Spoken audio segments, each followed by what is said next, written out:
Mas eu vou começando. Porque senão já vai invadir o culto. Vai invadir o horário do culto. E eu tô na projeção. Na projeção hoje, né? Tu tá vendo aí como é que tá me pegando? Não, calma aí, tá bem pra baixo. Eu Tá vi. caindo pessoas pra baixo. Aí, ó.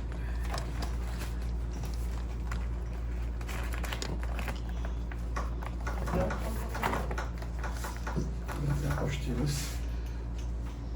Gente, vamos como sempre, vamos fazer primeiro uma oração. Uhum.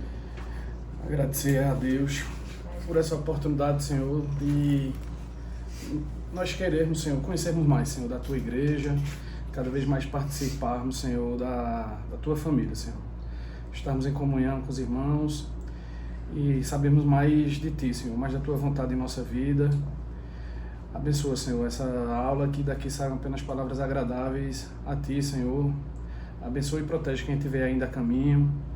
E fortalece, Senhor, a vontade, o desejo daqueles que não vão poder vir hoje, para que eles possam estar conosco no nosso próximo encontro, Pai. É assim que eu te oro, em nome de Jesus. Amém? Amém. Gente, vejam, a confirmação, como vocês já imaginam, o nome já está dizendo, né? A gente vai confirmar todas aquelas promessas que nós temos lá do batismo. Alguns que fizeram crianças, outros que já fizeram adultos. E aí sim é um momento em que a gente pede, diferente do batismo, porque como a gente batiza criança, a gente pede um entendimento maior. Você está confirmando sua intenção de ser membro dessa comunidade. Eu já estou frequentando, participo, me envolvo, quero conhecer mais. Como se fosse uma aliança, né? Uma aliança, exatamente. E para isso é necessário que assim, a gente conheça mais da nossa igreja, né? De como nós funcionamos. É por isso que a gente busca fazer esses encontros, porque, por exemplo, a Deus eu já sei que tem algumas perguntas, eu não sei se são algumas das que eu imagino, mas, por exemplo, muita gente, ainda ontem no meu Instagram me perguntaram assim, a tua igreja tem origem na igreja anglicana, é? Tem gente que pergunta assim, por que os pastores de vocês se vestem como padre? Por que é que tem essas cores? Por que é que batiza criança? Por que é que isso? Então, assim, como membro da igreja, a gente precisa saber responder isso para as outras. Primeiro, entender para a gente mesmo, né? E segundo, para esclarecer para as outras pessoas. Então, vejam, antes de ir para ela, eu não vou seguindo, fazendo leitura aqui, porque vocês vão poder fazer isso em casa, mas tudo que eu for abordando está aqui. Ele começa falando aí sobre a nossa igreja. Como é que ela... Primeiro, o nome dela. Por que se chama episcopal? Por que se chama carismática? Vocês têm ideia de por que é episcopal? O que significa esse nome? Não.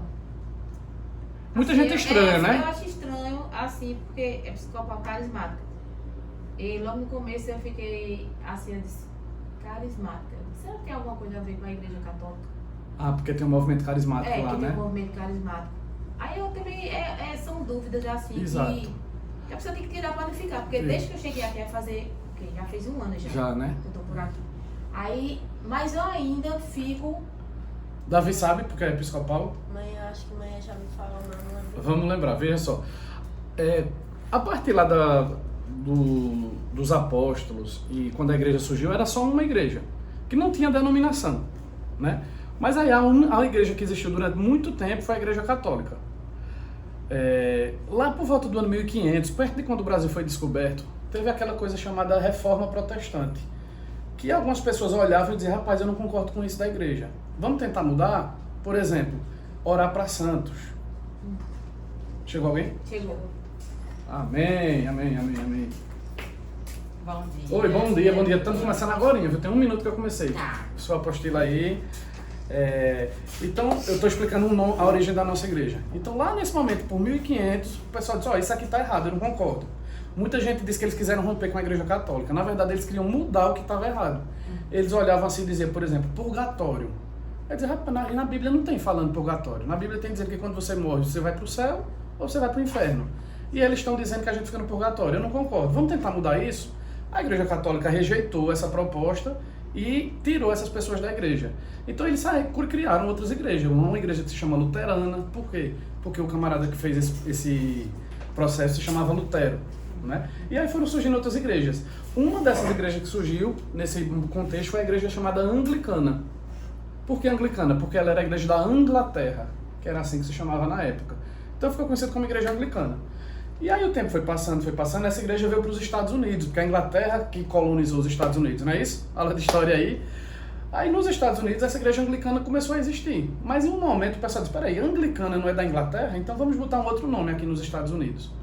Essa igreja tem que forma de governo? Quem é que governa a igreja? São os bispos. Você estava me falando que veio do Vale da Bênção. O Vale da Bênção, por exemplo, é uma igreja congregacional.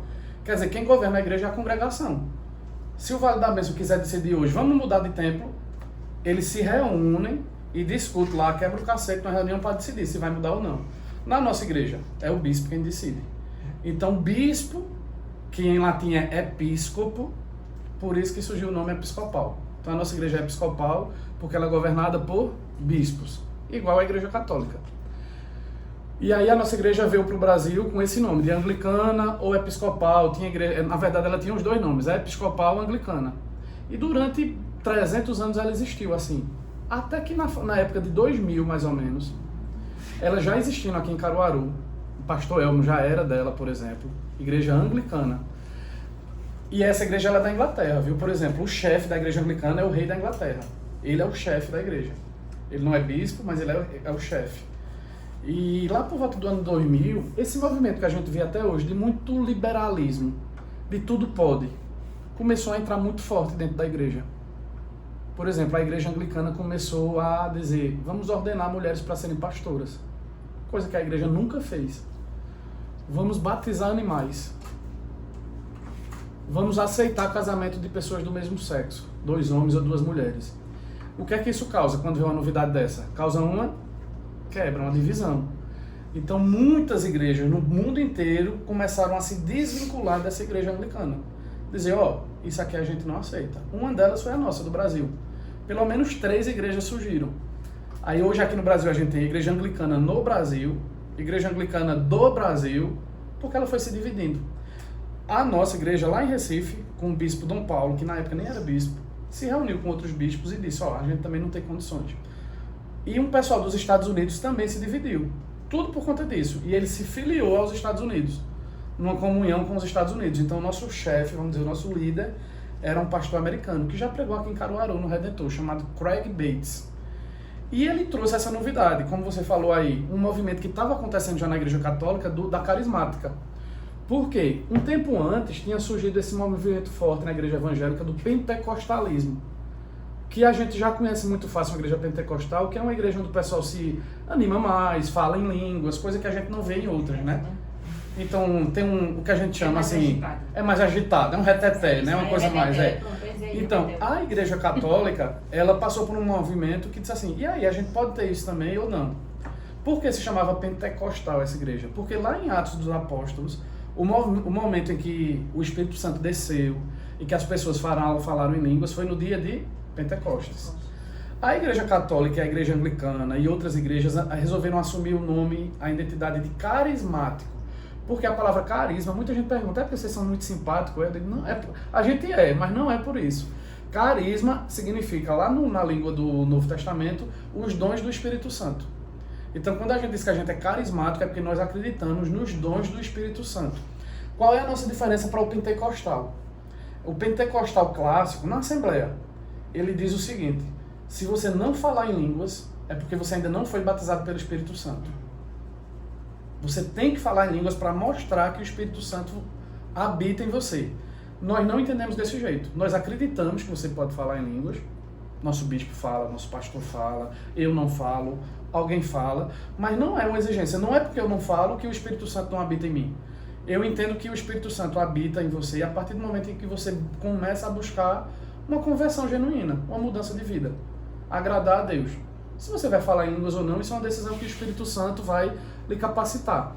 Até porque os carismas do Espírito Santo, esses dons, não só falar em línguas. É curar pessoas enfermas, é interpretar a língua, é fazer profecia. Eu preguei aqui numa quarta-feira. Tem gente que acha que profecia é adivinhar o futuro. Não é somente isso, pode ser. Mas profecia é mais do que isso. É você pregar na vida de uma pessoa o que Deus espera na vida dessa pessoa. Então todos esses dons do Espírito Santo nós acreditamos. Aí esse movimento chegou na nossa igreja junto com essa divisão da igreja anglicana.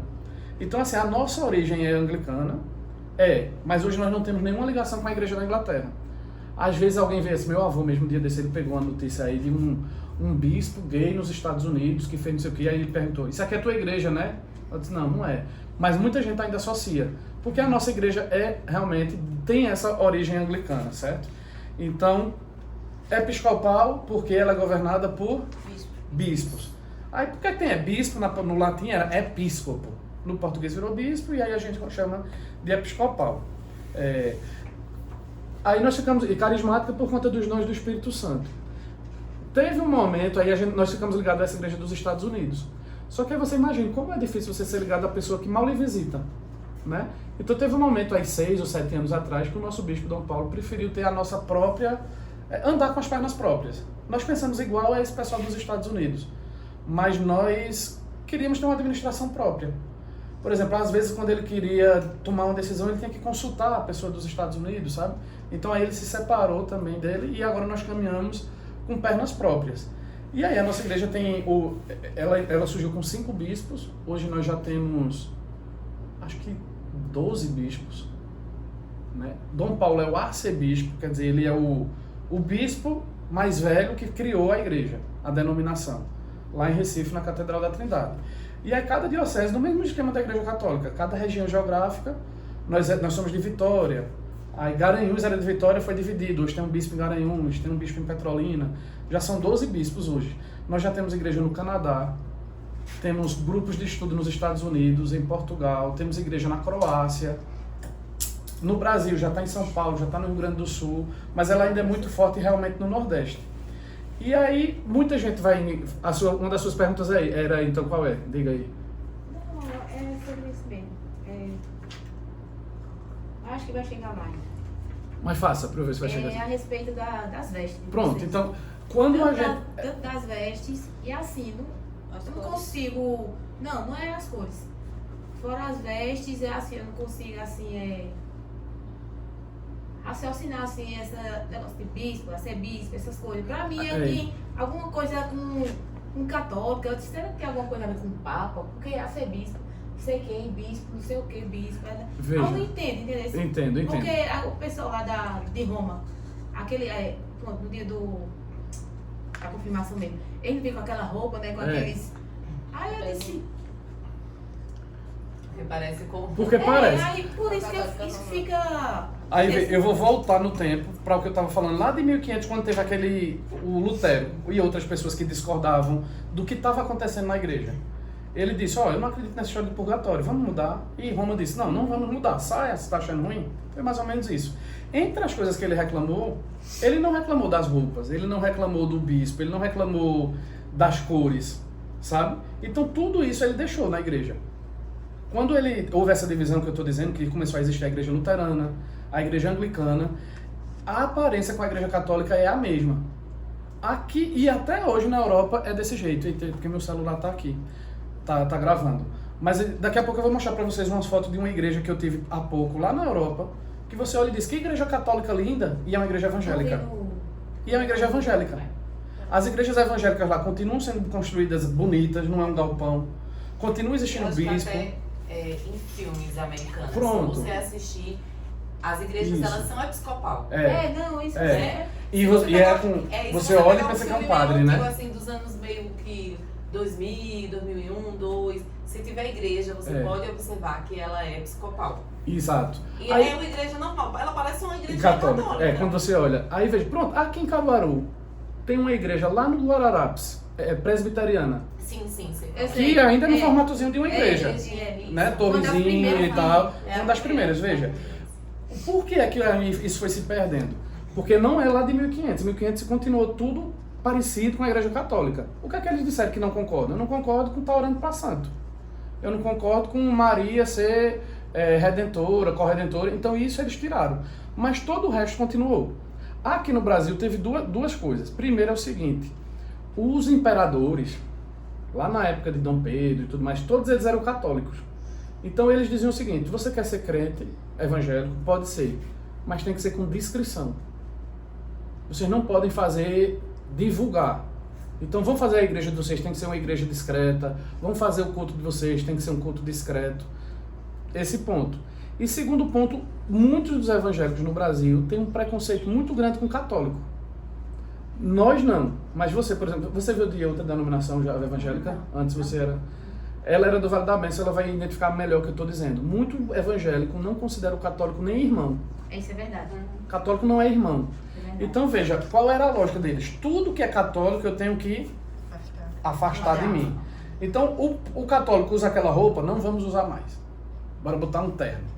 O católico constrói uma igreja com uma torre, não vamos construir mais uma torre. O católico faz ceia todo domingo, não vamos fazer mais ceia todo domingo. É por puro preconceito. Eles foram afastando. Lá na Europa, lá nos Estados Unidos, não houve esse preconceito. Então o evangélico disse, não, vamos continuar sendo evangélico do nosso jeito. Com roupa, com ceia todo domingo, com batismo de criança, sabe? É muito do preconceito que se tem com o católico no Brasil por parte desses evangélicos que chegaram. A nossa igreja rejeita isso. A nossa igreja, ela mantém tudo que a gente não enxerga erro no católico. Então assim, qual é o problema de parecer católico?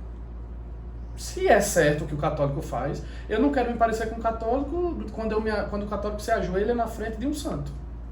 Então isso a gente não vai fazer. Agora o católico constrói uma igreja bonita, eu quero construir também.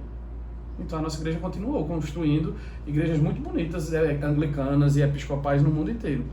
A cor da roupa, a veste, tudo isso, a gente... Pronto, uma coisa que nós não concordávamos, que o católico já vinha fazendo há muito tempo, proibir o padre de casar. Isso foi contestado. Porque quando você vai ler lá na Bíblia, na carta que Paulo escreveu aos Coríntios, acredito eu, ele diz assim, ó, que o presbítero, que é o pastor, tem que ser marido de uma só mulher. Então tá dizendo que ele tem que ser marido. Tem que ser casado. Tem que ser casado. Aí e quando o cara foi contestar lá, ó, aqui tá dizendo que ele tem que ser casado. E o Papa disse, não. Então isso nós não aceitamos, aí nós tiramos. Mas as cores, a roupa, e tudo isso a gente não via problema, então deixou. Então, deixando claro, essas igrejas foram afastando simplesmente por preconceito com a igreja católica mesmo, para não parecer católico. Então, é isso. É por isso que nós temos tanta similaridade, porque a nossa origem era... Nós éramos uma igreja só, né? Nós éramos somente uma igreja. Mas existiu a divisão, né? Existiu a divisão e a gente se afastou. É aquela história assim, é uma metáforazinha que o pessoal diz assim, ó. O menino, como é? A água, você lavou um menino numa bacia, aí a água ficou suja, você vai jogar o que fora? A água, não vai jogar o menino todo, né? Vai jogar a criança toda fora. Joga só a água e a fralda, né? Deixa o menino. Então é isso, muita igreja evangélica acabou jogando o menino fora. Tirou tudo. A gente da igreja evangélica aqui não tem nada, não tem nada. Não tem roupa, não tem cor, não tem sacramento, não tem eucaristia. É uma vez no mês, tem uma que é uma vez no ano. Foi tirando tudo, sabe? Tem tudo, né? Assim, do sacramento. Já teve professora de me falar que a minha igreja era católica por causa das roupas, do batismo. A pessoa pergunta a mim também, de tem que estar na Já igreja teve evangélica e estar na católica. Eu digo, né, olha, deixa eu dizer uma coisa a tu. Ou evangélica, ou católica, do jeito que você está pensando, eu me sinto bem lá. E outra coisa pra gente Se você aprender. quiser saber mais, Vai lá, exatamente. E outra coisa pra gente aprender também, isso vai, até porque a gente vai dizer isso no domingo da confirmação. Nós acreditamos no mesmo credo que a Igreja Católica. Quando a gente diz, creio em Deus Pai, Todo-Poderoso, Criador do céu, você já deve ter ouvido aqui na igreja que tem uma hora que a gente diz assim, creio na Santa Igreja Católica, Apostólica, não é? A nossa igreja a gente vai ver o credo e a gente diz isso. É porque, veja, a palavra católica, nessa língua também que eu estou dizendo que existiu o episcopal, o carisma, católica significa... Igreja. Aqui a gente remete a católica, é a católica romana. A gente chama de católica romana. Mas a nossa... Porque a igreja católica significa mundial, do mundo inteiro. Pra gente entender. Um judeu, eles acreditam que quem vai ser salvo é quem nasceu lá em Israel. Eu nasci no Brasil. Se eu me mudar para lá, começar a viver como eles ainda não acreditam que eu vou ser salvo. Para ser salvo, você precisa ter nascido naquele lugar. Se não nasceu, acabou. A nossa igreja, a nossa crença, ela é uma crença católica, porque significa universal. Ou seja, nós acreditamos que podem ser salvos pessoas que nasceram no mundo inteiro. Basta que ela acredite em Jesus como nosso Salvador. Então a nossa crença é uma crença católica. Católica no sentido de ser universal. A Igreja Católica pegou para si essa palavra, o nome da Igreja Católica. Mas eles não são a única Igreja Católica, nós somos. O que nós somos católicos. nós somos apostólicos. Por quê? Porque nós acreditamos nos ensinamentos dos apóstolos, de todos que andaram com Cristo. Quer dizer que, deixa eu ver se é assim, a única diferença que tem daqui para a católica é a diferença que não adora santo. É isso? Aí eu vou dizer, o nome deles é Igreja Católica, nós somos. Apostólica, nós somos. E eles são mais o quê? Romanos. Nós não somos romanos. Entendi. Por quê? Porque nós não temos essas dioceses que eu estou dizendo. Caruaru, Vitória, Caruaru não. Vitória, Garanhuns, Petrolina. Eles também, a Igreja Católica tem dioceses. A principal diocese deles, onde mora o bispo que manda em todos os outros, é a diocese de Roma. E aí eles creem que aquele bispo de Roma é o que manda em todos os outros bispos. E tudo que ele diz tem que ser obedecido. Então, eles são romanos nesse sentido. Nós não somos romanos. Tem nada a ver. Nós não cremos que aquele Papa é infalível, que aquele Papa é quem manda nos outros. Nós não fazemos parte dessa denominação por isso. Entre os costumes dele tem a questão do santo, como você está falando. Eu diria que o purgatório é outra crença muito diferente. A gente acredita no que Jesus disse para o ladrão que morreu na cruz ao lado dele. O ladrão disse, se arrependeu, né? E Jesus disse assim para o ladrão, ainda hoje você vai estar comigo no paraíso. Tu vê ali, deve alguém que não está conseguindo abrir a porta de vidro. É porque não sabe. Não sabe a manhãzinha que nós temos. Então, Adilza, nós somos católicos. Por quê? Porque nós acreditamos que no mundo inteiro existe salvação. Ok? Nós somos apostólicos. Porque nós acreditamos no que os apóstolos ensinaram. Nós não somos romanos. Porque nós não e somos carismáticos. No lugar do romano, nós somos carismáticos. Não é? Somos evangélicos. Porque acreditamos no Evangelho, que é a palavra de Deus no Novo Testamento, né?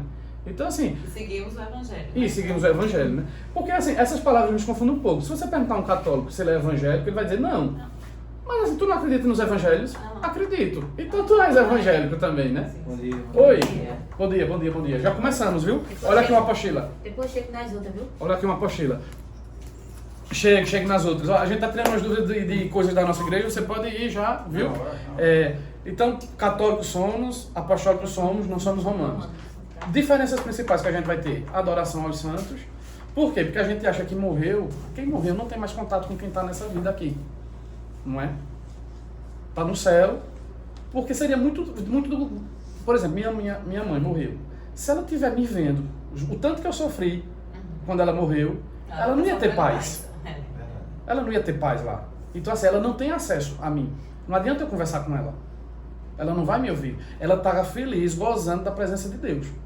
Ela não sabe o que é que está acontecendo aqui. Ela está viva, ela não está morta, dormindo. Acredito que ela está viva. Como Jesus disse ao ladrão, ainda hoje você vai estar comigo.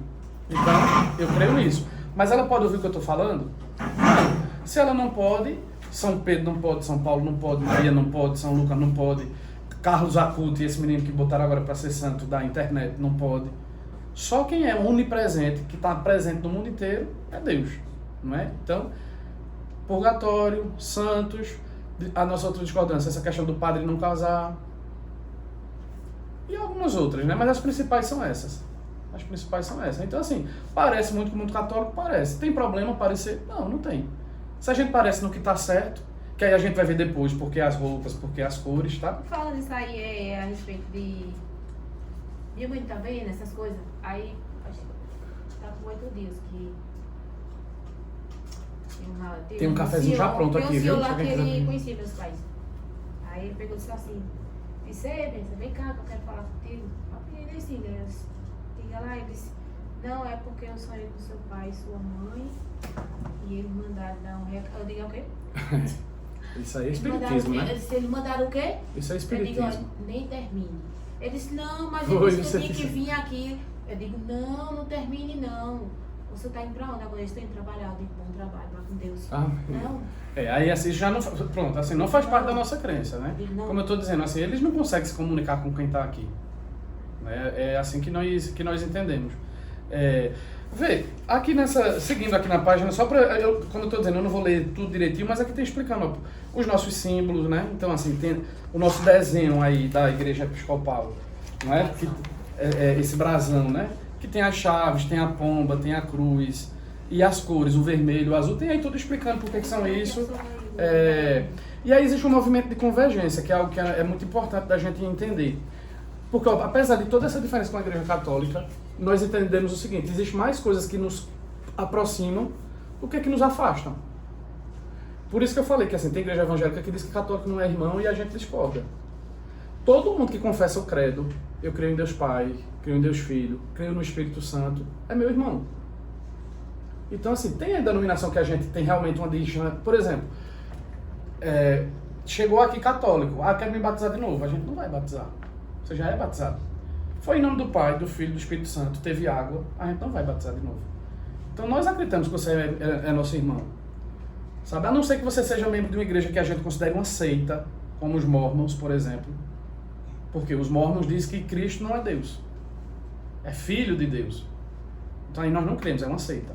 Ele uma vez chegou um desses. Os Mormons, né? Eles fazem um trabalho muito grande de evangelizar. Só que eles chegaram lá e disseram, olha, porque tem uns que falam embrulhar que a gente não entende nada. É que eles são gringos, eles são o Sister e Elder. Tem outros que, uns ainda que falam que, como se estivesse interpretando ele, né?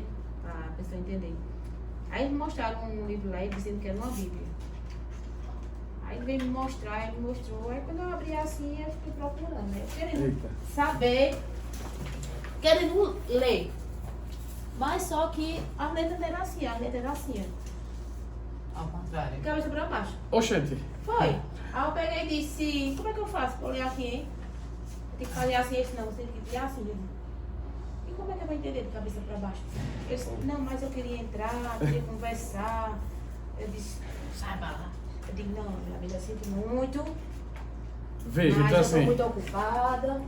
nós entendemos que existe mais coisa que nos converge, que aproxima do que afasta. Então nós somos irmãos dos presbiterianos, dos batistas, dos assembleanos. Não é? E existe um movimento muito grande de convergência entre igrejas do mundo inteiro, de denominações diferentes, que concordam com 3 características que nós temos. Tá no final, depois do símbolozinho da igreja, está na próxima página, onde eu estou lendo movimento de convergência, que é a igreja ser evangélica, ser carismática e ser sacramental ou litúrgica.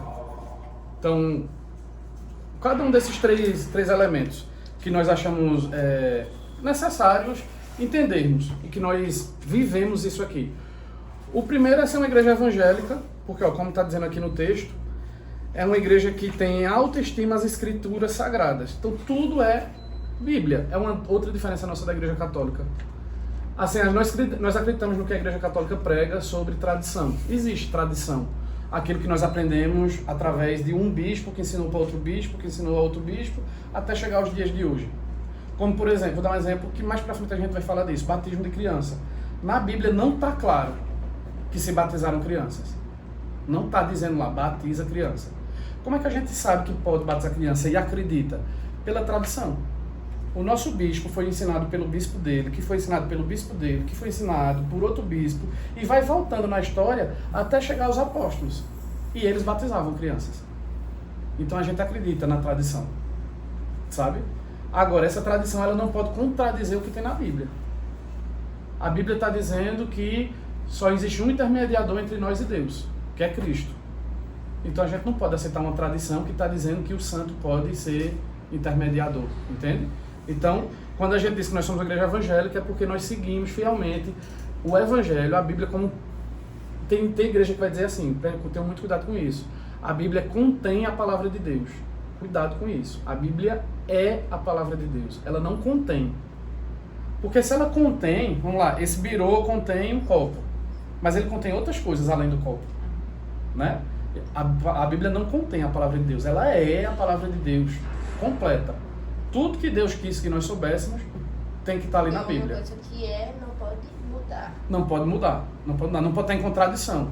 Alguma coisa que não ficou claro, não está claro se batiza criança ou não. Vamos ver como é que a tradição fazia. Como é que é para se vestir na missa? Não tem dizendo na Bíblia.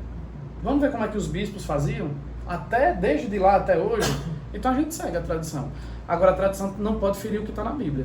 Aí sobre o batismo que tá falando. Aí no caso assim, se você não vem de outra denominação e você não é batizado, aí nesse caso aí você só faz Não, batiza, aí tem que batizar. Aí como é o batismo? Com água. Com água. Só que aí você é adulto, né? Você é adulto, aí não precisa de padrinho. Aí com Não, eu água. sei, só que eu entendi. E no caso, a criança só faz o... Aí a gente batiza a criança. com água também? Com água também. Com água. Do mesmo jeitinho. A água, e pai, em nome do Pai, do Filho e do Espírito Santo. E tem os Não, às padrinhos. vezes que tem porque padrinhos. não... É. Muda o filho de Bia, você não viu? O filho de Bia batizou um dia desse. Você não tava, não? A igreja estava bem lotada com o filho de Bia sendo Não. batizado.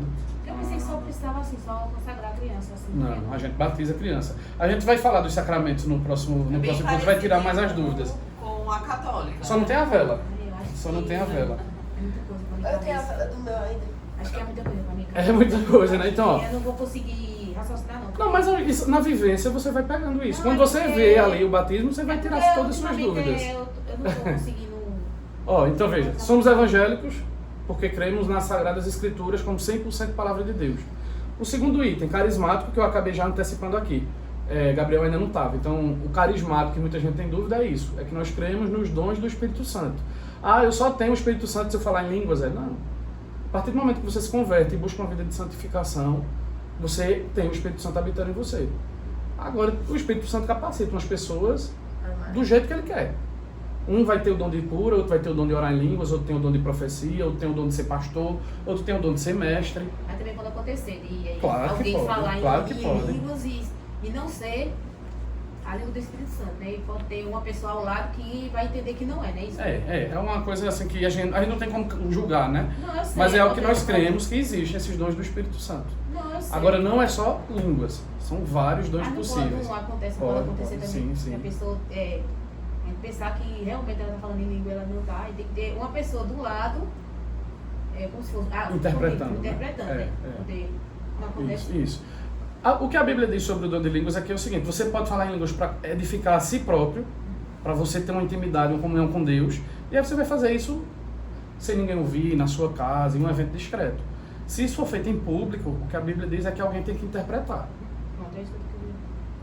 E não pode ter muita gente falando ao mesmo tempo, porque a própria Bíblia diz assim: vai passar alguém na frente da igreja e vai dizer, ó, um monte de gente bêbada, doido. Não pode escandalizar, né? Então, somos carismáticos porque dons do Espírito Santo, tá? E sacramental, que é o maior item que aqui a gente vai falar muito disso no nosso próximo encontro, é porque nós acreditamos o seguinte: Deus, ele age na nossa vida do jeito que ele quer, porque ele não é amarrado. Ele não tem um guia dizendo como é que ele tem que agir. Ele age do jeito que ele quiser. Na Bíblia, Deus escolheu Moisés, que era gago, para liderar o povo lá do Egito, né? Ele escolheu uma mula para falar lá para o camarada que estava indo para uma guerra. Ele escolhe gente que a gente não espera. Ele escolheu a mim, um pecador miserável, para de repente estar servindo na igreja. Então ele age do jeito que ele quiser. Mas nós acreditamos que uma das formas que ele escolhe para derramar a sua graça na nossa vida é através dos sacramentos. Que aí nós vamos falar bem específico dele no nosso próximo encontro. Esse daqui vai ficar. A Eucaristia, o batismo, todos esses 7 sacramentos. Mas aí então a nossa igreja, ela é sacramental por isso. A maioria das igrejas evangélicas não creem nesses sacramentos como algo que derrama graça na nossa vida. É por isso que muitas vezes você vê a igreja evangélica, a maioria das igrejas só faz a ceia uma vez no mês, e como eles dizem, é um memorial. Para nós não, é um sacramento. É um dos meios que Deus tem de derramar graça na nossa vida. É a Eucaristia, que é um dos sacramentos, é um dos 2 principais, né? Porque foi o próprio Jesus quem disse, façam, não é? São 7 sacramentos, mas a gente vai falar... Só a parte da sessão no a gente fala né? especificamente porque são 7 sacramentos, a gente fala especificamente de cada um deles. Mas é importante a gente lembrar disso, dessas 3 características de nossa igreja: evangélica, carismática e sacramental. No sacramental a gente coloca essa questão litúrgica, que é tudo isso, de roupa, vestes, cores. Eu acho que a gente começa já falando, por exemplo, o altar que nós temos como centro do nosso culto, não é? Vocês veem toda a reverência que as pessoas têm quando se aproximam do altar, né? As acólitas se dobram. É o centro, assim, nós consideramos ali, claro que a gente sabe que não é uma coisa literal, mas nós consideramos ali como um altar erguido ao Senhor. Então ali está o corpo e o sangue de Cristo, ali está a palavra de Deus, né? Então tudo isso faz parte da nossa liturgia. As vestes sacramentais, as cores, por exemplo, as nossas cores litúrgicas. Já reparou, Rodrigo tem chegado agora há pouco, antes você não frequentava a Episcopal não, né? Gabriel, desculpa, eu falei Gabriel antes e frequentava já, né? Há uns 5, 6 anos atrás, mas eu minha base sempre foi a Igreja Cristã Maranata. Ah, Maranata. Lá, não sei se você Ah, conhece é? Maranata. Ali perto do Redentor? Por trás? Não, a gente frequentava essa Maranata daqui, da Coab 2, do Panorama. Aí meu pai passou 21 anos lá. Depois a gente saiu e a gente até fundou uma igreja aqui do lado, chamada Amor e Graça. Passou um tempo essa igreja, depois ele fundou a igreja Tenda e desde que... Tenda? É. Luciano? Não, Hélio, pastor Hélio. Ah, mas a igreja que tem Luciano como pastor, não é? Eles são os pastores juntos, o pastor Luciano e meu pai, pastor Hélio. Aí desde que ele saiu da Maranata, eu conheci Ebony, que é minha esposa. Aí Ebony já era... Ah, tu é o esposo de Ebony, irmã de Eric. Exato. Ah, muito bem. Aí como ela era daqui da Episcopal, eu decidi ficar aqui com ela. Amém, cara, amém. E você nunca foi católico, né? Então, antes, você nunca teve história. Então, assim, o choque é maior, né? Quando chega aqui e vê essas coisas diferentes. Essa questão litúrgica, por exemplo, de cores, nós entendemos tudo como muito pedagógico, tudo que ensina muito. Quando você chega, nós temos 4 cores litúrgicas. Você já percebeu que teve domingo que o pastor estava de branco, hoje ele vai estar de verde, no dia da confirmação ele vai estar de vermelho, tem outro momento que ele vai estar de roxo. São 4 cores. Cada uma delas representa alguma coisa. A nossa ideia é de fazer... Imagina, qual é a tua profissão, Gabriel? Eu sou engenheiro, sim. Tu é engenheiro. Quando tu está numa obra, alguém chega lá e procura o engenheiro, normalmente a gente consegue até pela sua vestimenta ou por um capacete que você está usando, às vezes o capacete é até diferente da cor do peão, identificar quem é o engenheiro. Quando a gente chega no hospital, a gente identifica quem é o padre, Quem é o médico e quem é o o médico. Então, por quê? Porque a indumentária importa, o jeito como ele se veste. Então, tudo isso nos ensina alguma coisa. Então, essas cores litúrgicas, o roxo, por exemplo, a gente usa lá na semana, na quaresma, que é um período onde a gente está já pensando na morte de Cristo. Então os pastores fazem muitas pregações voltadas para esse sacrifício dele.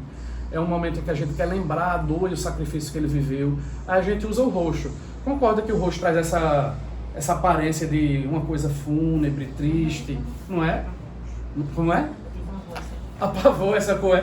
Então a gente usa-se o roxo para lembrar isso. Esse momento de tristeza, de contrição, não é?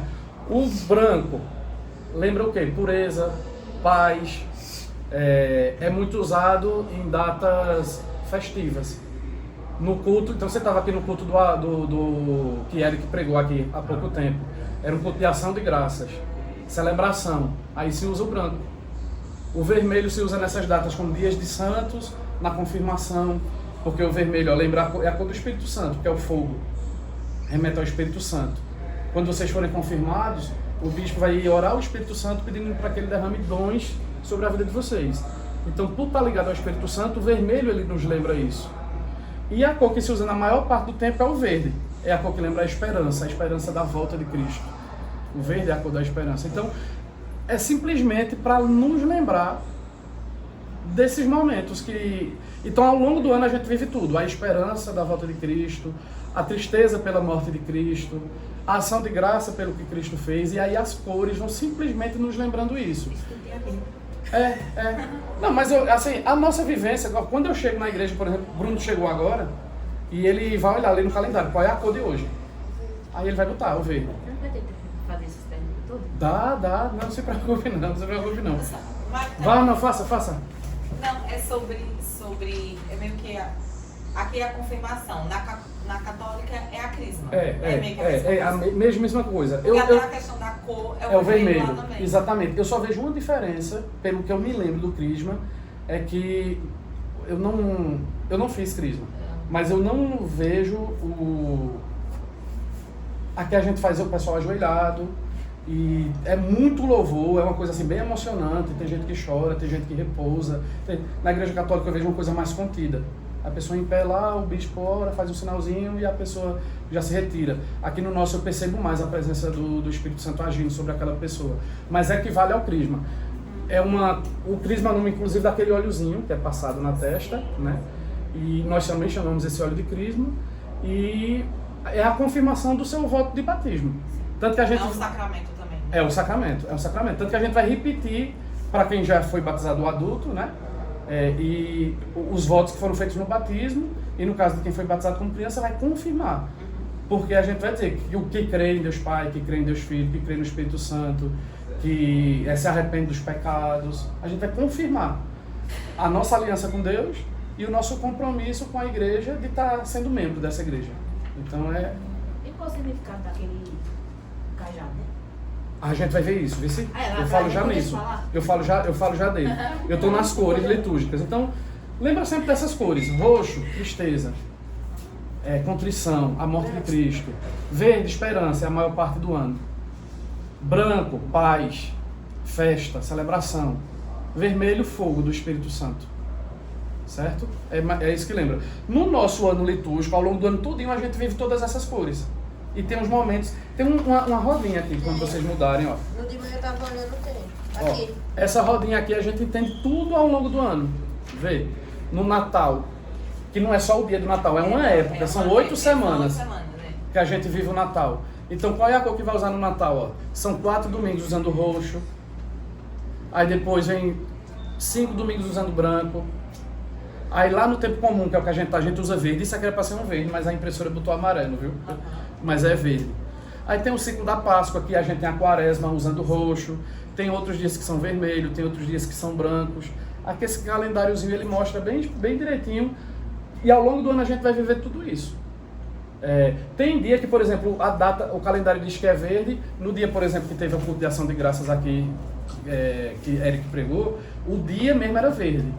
Mas como a gente estava vivendo o culto de ação de graças, aí se usou branco. Aniversário da igreja, branco. Aniversário do pastor, branco. Então esse calendário aqui ele mostra tudo. São 4 ciclos que a gente vive ao longo do ano: Natal, Páscoa e 2 momentos de tempo comum, que é a maior parte do ano. Se você pegar essa rodinha aqui, ó, metade da roda é tempo comum. 50% do ano é verde. E o outro 50% vai ter branco, roxo e vermelho. No advento, são 3 roxos mais fortes e um mais clarinho, não é isso? Ou não? Mas assim a gente acaba usando o mesmo roxo. Na igreja católica eles usam rosa nesse dia. Tem uma estola rosa. Só que aí assim, a gente acaba usando o roxo sempre no advento. Que é no ciclo do Natal. Tem um na Páscoa também. Então assim, como é bem detalhadozinho aqui, assim, a gente vivendo isso na prática, a gente vai vendo que o pastor às vezes vai mudando as cores. E assim, eu mesmo sou muito de prestar atenção, chegar e dizer: eita, hoje mudou a cor. E perguntar a alguém. Às vezes nem o pastor sabe. Eu digo: pastor, hoje é vermelho por quê? E ele diz: eita, hoje é dia de São Fulano de Tal. Outra coisa, nós não reverenciamos os santos. Mas tem domingo que aqui está de vermelho, porque a gente reconhece pessoas que tiveram uma vida muito parecida, muito devota, oferecendo sua vida a Cristo. São Barnabé, São Pedro morreu de cabeça para baixo, porque ele não quis ser crucificado como Cristo. Olha que vida, com uma pessoa que eu posso olhar assim e dizer: eu queria viver como esse cara. Então a gente agradece a Deus pela vida dessa pessoa, viu, Gabriel? Porque assim, causa muita estranheza para quem vem de um mundo mais evangélico perceber. Hoje nós temos uma igreja chamada São Pedro, lá em Toritama. A igreja Episcopal em Toritama se chama São Pedro. Nós vamos rezar para São Pedro, conversar com São Pedro, botar São Pedro num andão e desfilar na cidade? Não. Mas nós consideramos Pedro um camarada que viveu, errou muito. A gente sabe a história de Pedro. Mas eu posso hoje assim ele olhar e dizer: rapaz, Pedro é um cara que no final da sua vida ele foi honrado. E ele merece. Barnabé, Lucas, Mateus, muita gente viveu uma vida santa. Que seguiu mesmo. Que seguiu. E que eu posso assim olhar e dizer: nós vamos hoje homenagear esse camarada aqui na nossa igreja. Hoje é dia de São Barnabé, de São Lucas, e nós vamos usar vermelho hoje. Homenagear. E não idolatrar. Nós não vamos rezar para São Lucas. Nós vamos dizer: Deus, obrigado pela vida de Lucas, que foi um homem honrado e que morreu defendendo o Evangelho. É isso. E vamos usar vermelho para lembrar dele naquele dia. Somente isso. Aí nós usamos vermelho no dia de alguns santos. Sobretudo aqueles que são bíblicos. Lucas, Barnabé, Marcos, Paulo. Nós não temos esses santos que são assim, vamos dizer... A Santa do Olho, Santa Luzia, São Cristóvão, que é protetor do motorista, não, isso não. Mas aqueles santos que a história dele está contada na Bíblia, nós o honramos, somente isso. Eu me lembro dele. Eu posso parar e dizer assim: caramba, Marcos é um camarada que, quem me dera ter a vida que Marcos teve. Sabe? Que Paulo teve, não é? Imagina, tudo que Paulo viveu, né? Então eu posso, mas eu não vou orar para Paulo, tá bom, Deus? Assim, é isso, não estranhe. Não é honrar, venerar, nada. É somente honrar, aliás, é honrar, não é venerar a vida de Paulo. Dentro disso aí que eu estou falando da parte litúrgica, que são essas cores, que nos trazem... Gabriel, tu consegue perceber essa parte pedagógica? A gente chega e diz, então hoje estão usando branco, então eu estou percebendo que é um motivo de festa, de alegração hoje. Não é? Estão usando roxo, me ensina isso. Só de você chegar na igreja, de ver as cores, isso já lhe ensina alguma coisa. Isso já lhe traz um ensinamento, não é? Então, é por isso que nós temos essas cores, essa divisão de cores aí ao longo do ano. São 9h30, mas eu vou passar ainda uns 10 minutinhos porque a gente atrasou e a gente consegue pelo menos falar dos ministros, de como a gente tem e das roupas que eles usam. Que aí é uma coisa que você estava falando, Adilza, que você ainda tinha uma dificuldade. A Bíblia, ela fala o seguinte, quando Paulo está escrevendo lá as cartas também, ele está dizendo, está ensinando o funcionamento da igreja. Ele fala de presbítero, de diácono, ele fala e de bispos. Algumas igrejas têm funcionamentos diferentes. Na nossa igreja nós temos o seguinte, eu vou começar de cima para baixo, Então nós temos os bispos, que eles lideram uma região geográfica que a gente chama de diocese. A nossa é de Vitória. Então de Vitória até Caruaru, pegando Gravatá, Bezerros, Pombos, nós somos liderados pelo bispo de Vitória, que até domingo da confirmação ainda é Dom Fred, e vai ser Dom Felipe. Ele é o nosso pastor. Então, na forma de governo da nossa igreja, ele é o líder da gente. Mesmo que ele não venha aqui com frequência, sabe? Ele é o líder. É ele quem bota pastor, é ele quem tira pastor, é ele quem diz a igreja vai ser aqui, se quiser eu vou tirar a igreja e vou levar para outro canto. Ele é o líder da nossa igreja. É o nosso pastor, Felipe. Como ele não pode estar em cada paróquia ao mesmo tempo, esse líder de uma região geográfica, ele coloca em cada paróquia uma liderança que é obediente a ele, que é um presbítero, que a gente chama de pastor. Essa é uma figura que também está... É que algumas igrejas, eu não sei como é no Vale da Bênção, mas presbítero não é pastor, é diferente. Para a gente é a mesma coisa, presbítero ou pastor. E tem uma terceira figura, que é o diácono. Nós não temos aqui, lá no Redentor nós temos. Se vocês chegarem lá no Redentor, vocês vão ver lá no altar algum camarada que a faixa deles é assim, em vez de ser assim, a estola. Esse que tem a faixa assim, ele é um diácono. Ele é uma pessoa que serve. Ele também é ordenado. Ele tem que fazer o seminário, ele tem que escrever a carta ao bispo, e o bispo tem que ser o bispo quem ordena. Quem diz, você vai ser, a partir de agora, um diácono. Qual é a diferença dele para o pastor? O diácono, ele é mais de serviço. Ele vamos supor, ele prega menos, ele lidera menos as pessoas, aconselha menos, mas ele é quem, por exemplo, faz mais ações de caridade, vai mais no hospital orar por alguém que está doente. Mas claro, ele pode pregar, ele pode dar aula, só que ele é uma ordem diferente do pastor. Como é que a gente sabe qual é o pastor e qual é o presbítero? Pela estola. Uma estola é assim, como Paulo André vai estar hoje, é que nós não temos diácono aqui. Aí você não está lembrando de ver. Mas Sérgio, tem a estola aqui, a gente vai ver o desenhozinho da estola do diácono. E aí a roupa dele, essa estola vai ser a mesma cor do dia. O que botar na mesa, ele vai botar na roupa dele. É Sérgio e Manuel Luna. São os diáconos lá do Redentor. Isso é uma ordenança única, por exemplo, se depois ele voltar ao ministério, sei lá, do pastorado, ele pode ser pastor? Pode, eu vou te dar um exemplo. Pastor Júnior, lá do Oleiro. Ele já pregou aqui algumas vezes e vai estar no dia da confirmação. Ele era diácono. O pastor de lá era Jorge. Jorge, por um motivo, precisou ir, foi morar no Canadá com a família. E aí o bispo pegou o da Laércio, que era diácono. Então o que é que Laércio fazia como diácono? Ele auxiliava o pastor em tudo. A única coisa que o pastor fazia, que o diácono não pode fazer, é consagrar os elementos. O pão e o vinho, na hora da Eucaristia. Se você reparar aqui na hora da Eucaristia, reparem hoje, na hora da Eucaristia, quando ele está dizendo lá, da mesma forma, Jesus deu o pão e o vinho e disse, tomai todos e comei. Não é assim que ele vai dizendo? Vocês vão ver que Paulo André faz assim, nos elementos, consagrando a Deus esses elementos. Os ministros que estão ali com ele, Bruno, André, eles não fazem. O diácono, se tivesse um, também não faria.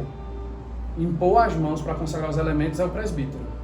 E também para perdoar os pecados. Reparem hoje na confissão dos pecados. Quando Paulo André vai perdoar os pecados, ele diz assim,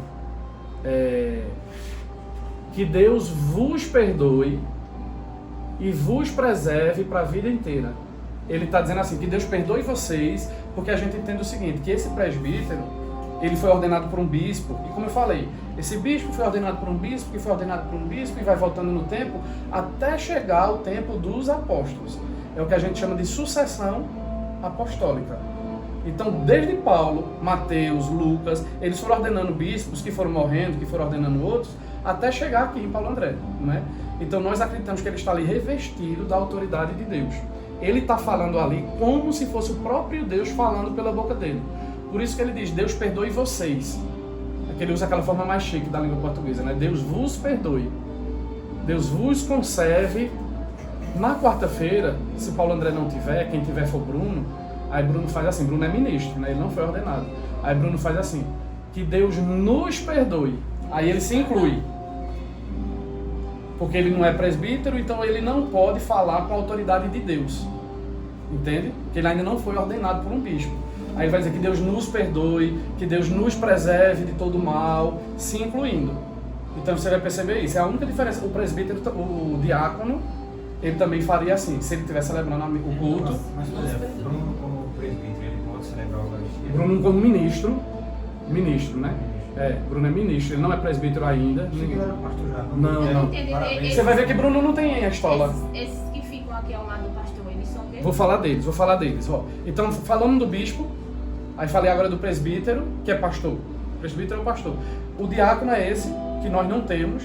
Aí na nossa igreja nós temos o ministro, que é Bruno e Júnior.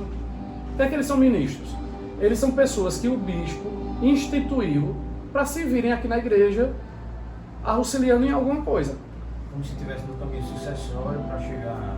Talvez eles não virem. Por exemplo, Eric era ministro. Eric, antes de ser pastor, lá no Redentor, ele já usava branco. Ele tocava no louvor, ele pregava. Aqui é Bruno e Júnior. Eles foram instituídos porque antes, quando o pastor Elmo estava aqui, só tinha o pastor Elmo. Aí o pastor Elmo percebeu, disse, eu preciso de alguém que me ajude. Aí o bispo instituiu, não ordenou, a diferença da palavra, não ordenou, instituiu Júnior como ministro. Então Júnior pode pregar, Júnior pode usar branco, pode estar no altar, ele não pode perdoar pecados e nem consagrar os elementos. Ah, o pastor hoje não vai estar, quem vai celebrar é o ministro. Aí o pastor já deixa os elementos consagrados. Ele ora pelos elementos antes, guarda, e no domingo o elemento já vai estar consagrado. É essa a diferença. Então os ministros, eles podem virar pastor, muitos viram. Bruno vai virar pastor, Eric virou pastor, mas pode ser que alguns ministros passem o resto da vida sendo ministros. No caso, diácono, né? Os ministros... Ou seja, diácono, Os ministros lembram muito os coroinhas. Pois é, bem parecido. Porque os coroinhas são auxiliadores. Aí tem ministro que vira. Tem Os ministro... são mais como os acólitos. É porque o coroinha usa vermelho e branco, né? Mas também como o acólito, que é o último que eu vou falar aqui. Então o ministro ele pode virar. Agora, você tem ministro que nem faz seminário. Tem ministro que não está no seminário. Veste só branco. Só branco, é? Quem veste vermelho e branco é acólito também na igreja católica. É só branco porque a maioria dos coroinhas e fica no são altar. adolescentes. E fica no altar, realmente. Eu já fui coroinha. Foi? Vê, então, por exemplo, tem ministro que não faz seminário. Bruno faz, eu faço. Mas o seminário é porque é uma faculdade, vamos assim dizer, é o CETEC. É um curso que Jean está fazendo, que quem quer virar pastor, quem tem a intenção, tem que passar por ele. Mas tem ministro que não faz. Então, oi, bom dia. Tem pastor que não faz, tem ministro que não faz. Então tem ministro que, Júnior não faz CETEC, seminário. Júnior vai, se ele não entrar no CETEC, se ele não entregar a carta ao bispo dizendo eu quero ser, eu acho que ele vai ser a vida toda sendo ministro. Ele pode pregar, ele pode estar sozinho no culto, no dia que Paulo André não puder vir, por exemplo. Algumas quartas-feiras aqui você vê que Paulo André não está. Bruno é quem comanda mais o culto, porque Bruno é ministro. Ele provavelmente vai ser ordenado pastor um dia porque ele está no processo. Então esse ministro é um auxiliar, uma pessoa que ajuda, sobretudo quando uma paróquia é muito pequena e tem a necessidade. Imagina. Mas pra estar ali, tem que fazer algum... Geralmente vai ser uma pessoa assim, que já está na vida cristã durante um tempo e que o bispo confia, né? E o bispo, eu confio em Bruno e Bruno vai estar aí para lhe auxiliar. Então ele é instituído, ele não é ordenado, porque ordem só é bispo, pastor e diácono. Esses 3 são ordens. É o que está na Bíblia, inclusive. Bispo, pastor e diácono. Então bispo, pastor, o diácono está de lado do pastor. O diácono está de lado, porque ele ajuda o pastor em tudo. Ele ajuda em absolutamente tudo. Renata e... Pronto, aí essas aí são os acólitos. Pode ter acólito com homem? Pode. Lá não pode ter acólito homem. Acólito pode ser homem ou mulher, né? Pode, Diácono pode. ser homem ou mulher também. Não. Diáconos na nossa denominação, presbítero, pastor, tudo só homem. Por quê? Porque nós entendemos, isso não é diminuir o papel da mulher não, viu gente? Eu quero que vocês tenham muito claro isso. Nós entendemos que Cristo chamou 12, não chamou mulher. Quer dizer que a porta não é diácono? Não, calma. Vamos lá. Cristo chamou 12, só chamou homens. Então a mulher tem um papel de liderar. Ela lidera um grupo de oração. Renata é quem lidera um grupo de oração aqui. Ela pode pregar num culto de mulheres. Ela pode liderar um ministério de assistência social. São separações de funções, né? Agora, ela não pode ser a líder. Porque quem foi chamado para ser líder foi um homem. Embora muitas vezes ele falhou. Adão falhou, né? Mas quem foi chamado para liderar é o homem. Então a mulher, ela não vai ter ordem. Agora ela pode ser ministra, pode ser acólita. A sua dúvida aqui era se Renata e Silene e Adriana, elas são acólitas. É a que usa vermelho, branco e vermelho. O ministro é só branco. E o ministro fica no altar. Eu pensei que era a mesma coisa assim, porque ele não pega para recolher a oferta desse. São os acólitos. Então, eu pensei que era a mesma coisa Pessoal, de diácono. para se tornar ministro, precisa ser acólito antes? Não. Começa acólito e vai ministro? Não, Pode ser direto. pode ser direto. Lá no Mas é Redentor. mais comum, primeiro acólito e depois ministro? Não sei, viu? Que Não bicho sei. tem uma escadinha? Eu não sei, eu acho que não. Eu estava, 3 semanas atrás, foi a confirmação lá no Redentor. E teve instituição. Foram 13 acólitos instituídos. Lá já tinha vários, agora foram mais 13. E assim, teve adolescente instituído acólito. E os 2 ministros que foram instituídos não eram acólitos. Um é doutor Ícaro e outro é Renato. Eles não eram acólitos. Pode acontecer. É que o acólito, vamos dizer assim, a responsabilidade dele é menor. As acólitas aqui, elas recolhem as ofertas, não é? Oram. Mas assim, a função delas é ajudar ali no que estiver precisando. Acabou a água do pastor, elas vão buscar. Mas não fica no altar também? Não fica no altar. O ministro está no altar. O ministro pode pregar. Se o pastor não tiver, o ministro pode fazer a Eucaristia. Como eu estou dizendo, o elemento já vai estar consagrado, mas ele pode fazer a Eucaristia. Então o acólito, se fosse botar uma escadinha, não é desmerecendo a função, né? Mas ele é o primeiro degrauzinho da escadinha. Agora pode ser que uma pessoa já inicie sendo ministro. Bruno foi ministro sem antes ter sido acólito, por exemplo. Né? Agora a gente reconhece muito fácil o acólito pela roupa, vermelho e branco. Vermelho e branco. O ministro é só branco. Joia? Então, o ministro vai ser pastor? Não sei. Pode ser que sim, pode ser que não. Né? O acólito, pode ser que sim, pode ser que não.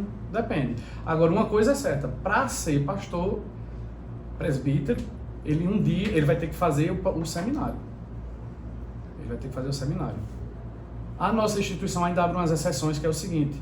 Em honra, algumas pessoas que já passaram dos 50 anos, que já servem na igreja há muito tempo, às vezes eles podem ser ordenados pastores, mas eles nunca vão ser o reitor de uma paróquia, o pastor principal. É o exemplo Dija, lá do Redentor. Pastor Dija. Ele foi ordenado pastor em honra, ele já tinha 30 anos de igreja, já tinha mais de 50 anos de idade, e aí ele foi ordenado pastor auxiliar. Ele nunca vai ser o pastor líder de uma igreja, certo? Só se ele fizesse o... Teria que fazer o seminário. E o bispo, claro, tem que ter sido pastor durante um bom tempo, né? E ser eleito pelos outros bispos. E é um processo aí longo. E de todos os bispos, nós temos o primeiro, que a gente chama primaz, que é o nosso arcebispo, Dom Paulo. Dom Paulo já escolheu que quando ele aposentar ou falecer, quem vai ser o arcebispo, o líder da igreja, é Dom Fred, que era o bispo de Vitória. É ainda, né? Até daqui a 2 semanas. E aí Felipe vai ficar no lugar de Dom Fred como bispo de Vitória. Ele achou interessante fazer isso em vida para evitar que de repente acontecesse desentendimentos em eleição, né? Porque você vai juntar 15 pessoas lá, 15 bispos para escolher, sabe? E ele em vida, ele já disse, vamos fazer o seguinte, a minha vontade é que seja esse, todo mundo concorda, aí todo mundo concordou, né? E aí, quando ele se aposentar ou morrer, Dom Fred assume o lugar dele como líder dos bispos. Joia? Saindo desse assunto, qual é a diferença do átrio e o púlpito? Pronto. Altar, eu tô aqui de frente, né? Púlpito do lado direito e o átrio lá do lado esquerdo. Essas estantezinhas onde eles pregam. O púlpito, ele tem nós damos uma reverência maior a ele, tanto que na quarta-feira só se prega lá. Já reparou isso, Adeusa? Também eu já reparei que só os pastores vão Só os pastores no púlpito. Então, ó, agora mesmo o pastor, na quarta, prega lá, no átrio, no menorzinho, mesmo que ele seja pastor. Agora, se for no domingo, se eu for pregar no domingo, Bruno for pregar no domingo, é lá também. É lá também. É porque o púlpito é só para alguém que foi ordenado. É um pastor. O púlpito, o daqui. O daqui é o maior. É o maior. A gente dá uma reverência maior a ele ali. Ele é só para quem tem ordem. Ali quem vai pregar é o pastor ou o bispo. Só ele prega ali.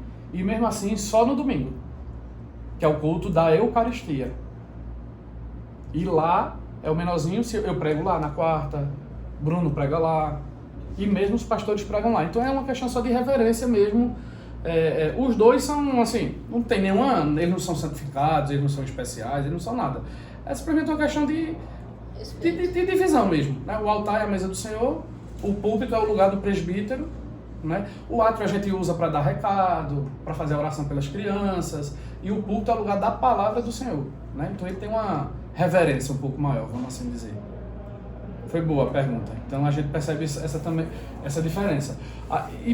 E uma outra diferença, já estamos um pouquinho avançados, mas é bom que é sinal que a aula rendeu, que é a diferença do culto do domingo para o culto da quarta. Sobretudo para você que está chegando agora, já viu na quarta? Então assim, tem paróquia que faz diferente, tem paróquia que na quarta tem a Eucaristia. Quem decide isso? É o bispo da diocese. Até a gente que tem estranheza, viu?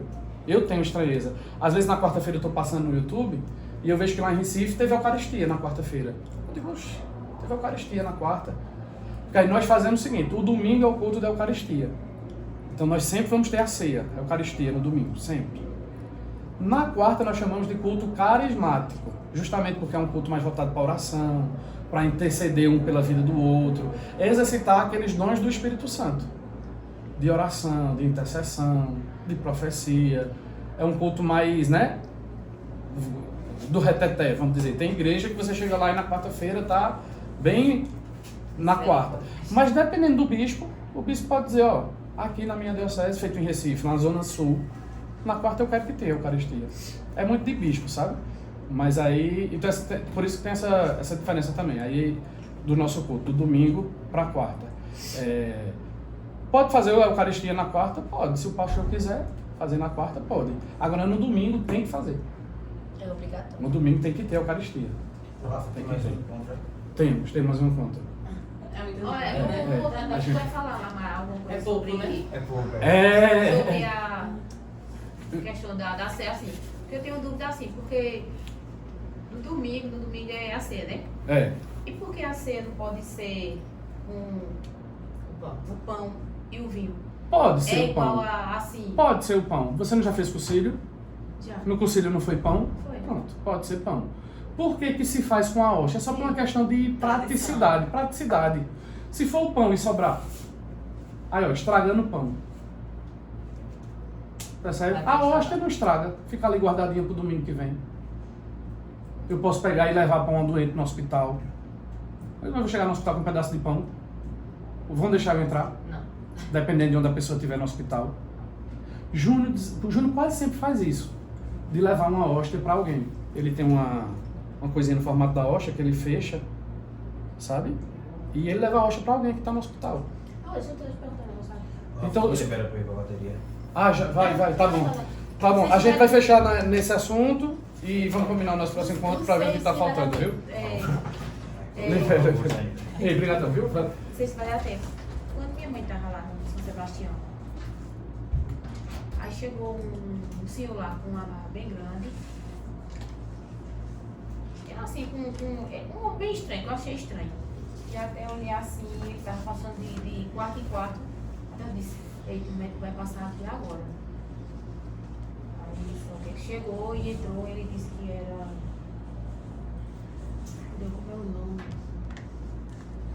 Sabe a Jean? Mas esqueci o nome. Certo, mas Eu sei que ele chegou e disse que ele tinha feito curso social, que ele foi para fora do Brasil e se começou a dizer um bocado de coisa. Aí disse que ele fez esse trabalho assim quando o paciente já está nas últimas. Ele deu um nome, depois pergunta a Jean. Então que queria dar uma palavra à minha mãe, porque sabia que ela estava na. ele orou por ela, é isso? É a questão de como orar lá pelo Não, doente, mas o nome que ele disse que unção, era. unção dos Não, o enfermos nome dele, que ele disse que era Meu Deus, esqueci. Enfim, Aí ele pegou e disse assim, eu posso orar por sua mãe? Eu disse, pode. Aí não orou, normal, fez um pastor ora, entendeu? Mas eu achei estranho, porque ele disse assim, ele falou um negócio lá, um nome que ele disse que era.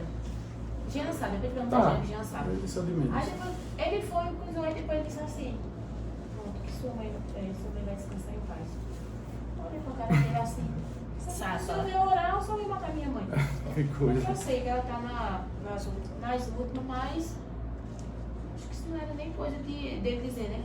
Quando foi no outro dia, minha mãe faleceu, né? Eu só fui lá pra matar minha mãe. Não Aí acho isso Jean disse, não acho isso não. não, aí escuta, aí eu disse assim, Jean, o homem foi lá assim, não, mas tem Deus mesmo, eles são assim mesmo, eles são preparados para isso, que eles vão nos hospitais quando as pessoas assim estão já nas últimas, eles vão para orar, para confortar a família, entendeu?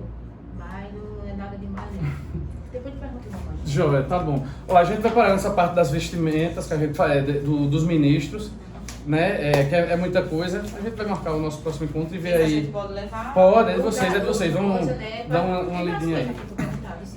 Tem. Aí é só pra Tu vai. Fecha aí a gravação.